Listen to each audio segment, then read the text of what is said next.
Bhestan railway ઓવરબ્રિજના નીચે ગઈકાલ તારીખ 12/5/2026ના રોજ બપોરના 3:45 વાગ્યાની આસપાસ બે પક્ષો વચ્ચે મારામારીનો બનાવ બનેલો હતો અને એમાં એક પક્ષના ઝાકીર ખાન જાબીર ખાન પઠાણ એમને ગંભીર ઇજાઓ થતાં એમનું અવસાન થયેલું છે. એ અનુસંધાને ડિંડોલી પોલીસ સ્ટેશનમાં મર્ડરનો ગુનો દાખલ થયેલો છે.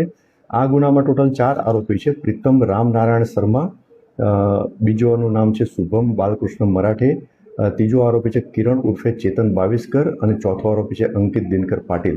આ બનાવ એ રીતનો બનેલો હતો કે ઝાકીર ખાન જાબીર ખાન પઠાણ ત્યાં પ્લાસ્ટિકનો ભંગારનો વેપાર કરતા હતા. ત્યાં એ કચરો ભેગો કરી અને સળગાવતા હતા અને એ બાબતે ધુમાડો થતો હતો. એમાં સામે પક્ષના જે છે ત્યાંથી ચાઇનીઝની લારી છે ત્યાંથી પસાર થતા હતા. એટલે એ બાબતે સામાન્ય બોલાચાલી થઈ, મારામારી થઈ. તો એ અનુસંધાને ઝાકીર ખાને ફોન કરી અને એમના દીકરાને બોલાવ્યા. એટલે એમના દીકરા અને એમના ફ્રેન્ડ્સ એ ત્યાં આવ્યા અને પછી ત્યાં આ બાબતે વધારે બોલાચાલીથી ઉગ્ર સ્વરૂપ ધારણ કર્યું અને એ બોલાચાલી અને મારામારીમાં આ 4 આરોપીઓ પૈકી પ્રીતમ રામનારાયણ શર્મા અને શુભમ બાલકૃષ્ણ મરાઠે એ બંને અને કિરણ ઉર્ફે ચેતન બાવિસ્કર અને અંકિત દિનકર પાટીલ, આ ચારેય આરોપીઓ છે. કિરણ ઉર્ફે ચેતન બાવિસ્કર, આ જે આરોપી જે છે એ હાલ એને પણ ઈજા થયેલી છે. એટલે એપોલો હોસ્પિટલમાં સારવાર હેઠળ છે. પોલીસનો જાપ્તો ત્યાં છે. એને ત્યાંથી રજા મળેથી એની પણ ધરપકડ કરી અને આગળની કાયદેસર કાર્યવાહી કરવામાં આવશે.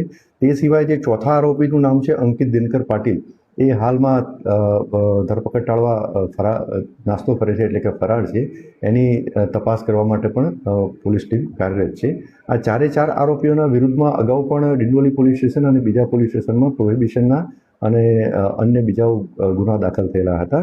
એમાં પ્રીતમ રામનારાયણ શર્મા ઉપર પ્રોહિબિશન ઉપરાંત એક શરીર સંબંધી અગાઉ પણ એક ગુનો દાખલ થયેલો હતો.